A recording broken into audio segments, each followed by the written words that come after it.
வணக்கம் உறவுகளே. நலமா வளமா வளமோடு வாழுங்கள். பாமரனுடைய பார்வையில பகவத்கீதை 2வது அத்தியாயம் 9 மற்றும் 10ஆம் பதம். இன்று பகவத்கீதையுடைய நிகழ்வு எப்படி நடைபெறுகிறது அப்படி என்று கவனித்தால், தர்மக்ஷேத்திரமான குருக்ஷேத்திரத்திலே போர் புரிய விருப்பம் கொண்டு கௌரவர்களும் பாண்டவர்களும் கூடி இருக்க, அங்கு 2 சேனைகளுக்கும் நடுவில் அர்ஜுனனின் விருப்பத்திற்கு இணங்க பகவான் ரதத்தினை கொண்டு சென்று நிறுத்துகின்றார். தன்னை எதிர்த்து போரிடக்கூடியவர்கள் யார் என்று அர்ஜுனன் பார்க்க மனம் கலக்கமடைய போரில் இருந்து பின்வாங்குவதாக கூறுகின்றார். இந்த நிகழ்வு குருக்ஷேத்திரத்தில் நடக்குது. அங்க என்ன நடக்குது அப்படிங்கிறத மன்னர் திருதராஷ்டிரன் கேட்க, சஞ்சயன் தன்னுடைய குருவான வியாசருடைய அனுகிரகத்தால் தூரதிருஷ்டியின் மூலம் இந்த போர்க்களத்தில் நடக்கிற நிகழ்வை சொல்லிக்கிட்டே வரார். அந்த வரிசையில் இன்று 2 பேரும் தொடர்ந்து பேசிக்கிட்டு இருக்காங்க. பகவான் சொல்றார், எனக்கு போர் வேண்டாம் அப்படின்னு. பகவான் கேட்கிறார், உனக்கு இந்த மாதிரி எண்ணெல்லாம் எப்படி வந்தது அப்படின்னு. அதன் பிறகு தொடர்ந்து அர்ஜுனன் பல்வேறு நியாய தர்ம விவரங்கள்லாம் சொல்லிட்டு மனம் குழப்பமடைந்து பகவானை சரணடைந்து குருவாக ஏற்று, நீரே எனக்கு சரியான வழிகாட்டுங்க அப்படின்னு சொல்றான். அதன் தொடர்ச்சி இன்று 9வது பதம். சஞ்சயன் கூறினான். அங்க நடக்கிற நிகழ்வை பத்தி சஞ்சயன் திருதராஷ்டிரன்கிட்ட சொல்லக்கூடிய நிகழ்வு. இவ்வாறு கூறிய பின் எதிரிகளை தவிக்க செய்பவனான அர்ஜுனன், கோவிந்தா, நான் போரிட மாட்டேன் என்று கூறி அமைதியாகி விட்டான். இதை கேட்ட உடனே பயங்கர சந்தோஷம் திருதராஷ்டிரனுக்கு. ஆஹா, போர் செய்ய மாட்டேன்னு சொல்லிட்டானா, வெற்றி நமது, ஆடாம ஜெயிச்சோவடா அப்படின்னு சொல்றோம்ல, அந்த மாதிரி ஆட்டமே வேண்டாம், நாம ஜெயிச்சிருவோம் அப்படிங்கிற ஒரு எண்ணம் கொஞ்சோண்டு அவர் மனசுல வந்திருக்கும். வச்சாம்பார் ஆப்பு அப்படிங்கிற மாதிரி சஞ்சய் அற்புதமான ஒரு விவரத்தை இந்த இடத்துல தெளிவுபடுத்துறார். போரிடாமல் அர்ஜுனன் களத்தில் இறங்கி விலகி சென்று பிச்சை எடுத்து பிழைக்க போறான் அப்படின்னு திருதராஷ்டிரன் நினைச்சுக்கிட்டு இருக்கார். ஆனா அர்ஜுனன் எதிரிகளை கொல்லும் திறமையுடையவன் அப்படின்னு ஒரு வார்த்தையை சஞ்சயன் சேர்க்கிறான். நல்லா கவனிங்க. எதிரிகளை தவிக்க செய்பவன். அங்கேயே முடிஞ்சு போச்சு ஆட்டம்.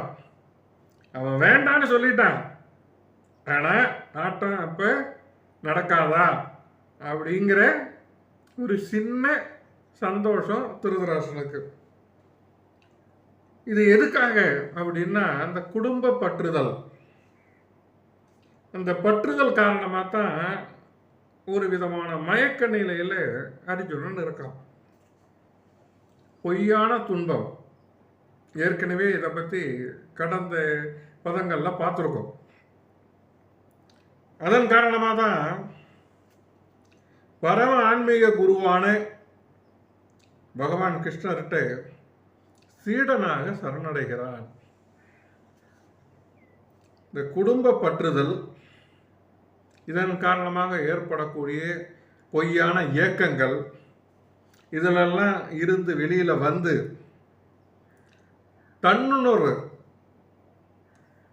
பக்குவமான ஞானம், இதெல்லாம் கிருஷ்ண உணர்வினால்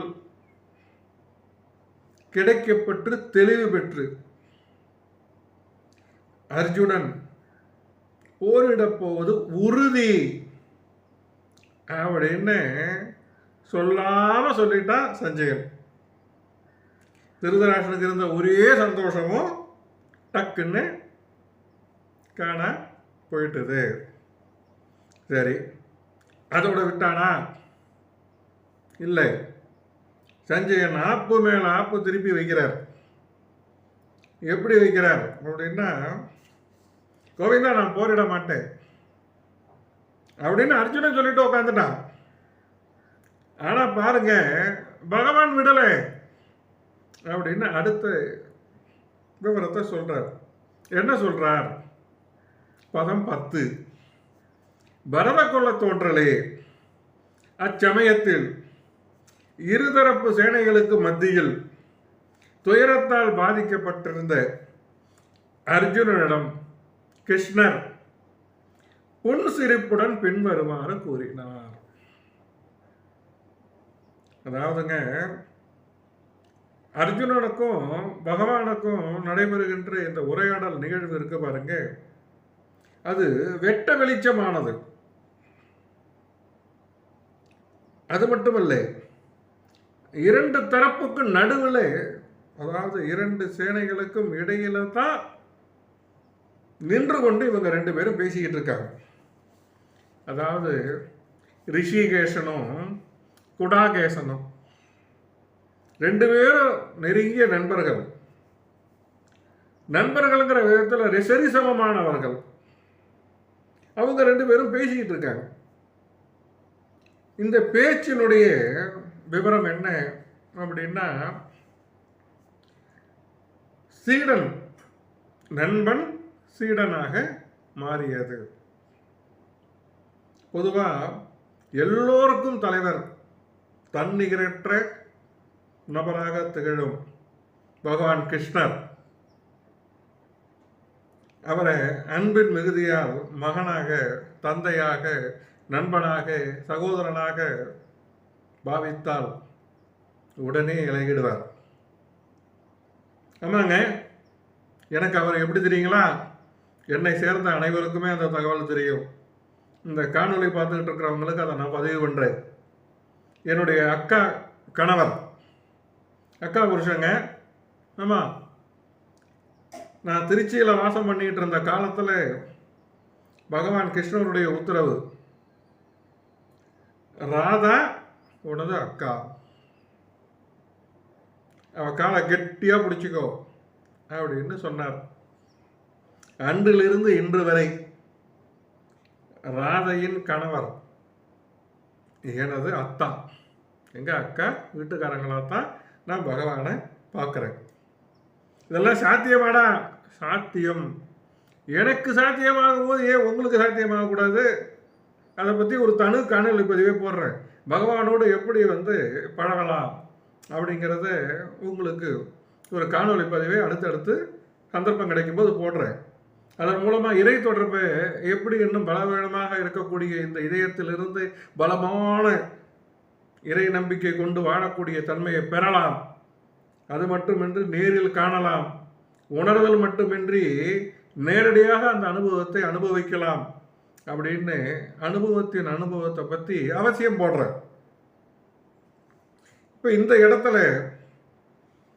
எப்ப சீடன்னு சொல்லிட்டானோ உடனே பகவான் குருவுக்குரிய தன்மையோடு பேச தொடங்குகிறார். இந்த பகவத்கீதையுடைய உபதேசங்கள் ஒரு குறிப்பிட்ட மனிதருக்கோ, சமூகத்திற்கோ, குலத்திற்கோ உரியதானது அல்ல, அனைவருக்கும் பொதுவானது. அது மட்டுமல்ல, நண்பர்களுக்கும் எதிரிகளுக்கும் கூட அவற்றை கேட்கக்கூடிய சம உரிமை கொண்டுள்ளனர். இது எங்க மதத்துக்கானது, எங்க ஊருக்கானது, எங்க நாட்டுக்கானது, எங்க கடவுளுக்கானது அப்படிங்கிற எந்த ஒரு பிரிவும் பகவத்கீதைக்கு கிடையாது. எதிரிகளும் சரி, நண்பர்களும் சரி, அனைவருக்கும் பொதுவானதே கீதை. அது மட்டுமல்ல, இந்த கீதையுடைய தன்மையை நாம் பெற்று அனைவருக்கும் அதனை கொடுக்கக்கூடிய விவரத்தையும் இறைவன் நமக்கு அளிக்கின்றார். சரி, பகவான் என்ன சொன்னார்? வாங்க தொடர்ந்து பயணிப்போம். அடுத்தடுத்த காணொளியில் அதை பற்றிய நிகழ்வை பார்ப்போம். அதுவரை உங்களிடமிருந்து விடைபெறுவது என்றும் உங்களோடு பயணிக்கும் சக பயணி மதுரகவி கோபாலகிருஷ்ணன், காயாரிலிருந்து. உங்களுக்காக நான் என்றும் உங்களோடு தான்.